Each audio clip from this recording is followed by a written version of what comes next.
सिद्धार्थनगर येथील माजी नगरसेवक दीप चव्हाण यांच्या राहत्या घरावरील अतिक्रमणाची पाहणी करून तात्काळ कायदेशीर कारवाई करावी अशी मागणी सम्राट ब्रिगेडच्या वतीनं अहिल्यानगर नगरपालिकेचे आयुक्त यशवंत डांगे यांच्याकडे निवेदनाद्वारे करण्यात आली आहे।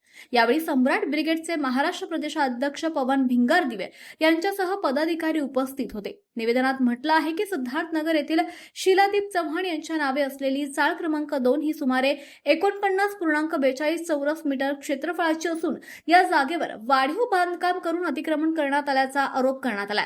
संबंधित माजी नगरसेवकांनी त्यांच्या राहत्या घराचे सुद्धा वाढीव बांधकाम केल्याचा दावा निवेदनात करण्यात आलाय। तसंच महानगरपालिकेचे अधिकारी अतिक्रमण हटवण्यासाठी गेल्यास संबंधितांकडून दमदाटी केली जाते। मी दलित आहे, माझे अतिक्रमण काढल्यास अॅट्रॉसिटी कायद्याअंतर्गत गुन्हा दाखल करेन अशी धमकी दिली जात असल्याचा सुद्धा आरोप निवेदनात करण्यात आलाय।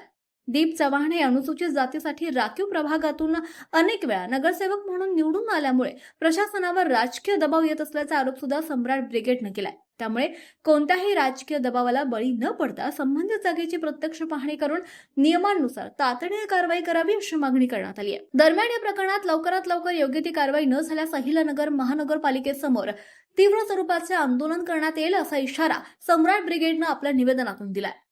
आमची मागणी अशी होती, अहिल्यानगर महानगरपालिका हद्दीतील सिद्धार्थनगर येथील माजी नगरसेवक दीप चव्हाण हा अनेक वर्षापासून महानगरपालिकेचा नगरसेवक आहे। त्याचं जे घराचं अतिक्रमण आहे, त्या अतिक्रमण असं आहे, त्याचं जे वॉल कंपाऊंड आहे ते महानगरपालिकेच्या जागेत आहे। त्याच्या बाजूची बोळी जी येते ती पण महानगरपालिकेच्या जागेत येते। त्यामुळे आज आम्ही आयुक्त साहेबांना भेटून निवेदन दिलं आहे आणि त्याच्यावर उचितले उचित कारवाई तात्काळ करण्यात यावी अशी मागणी केली आहे।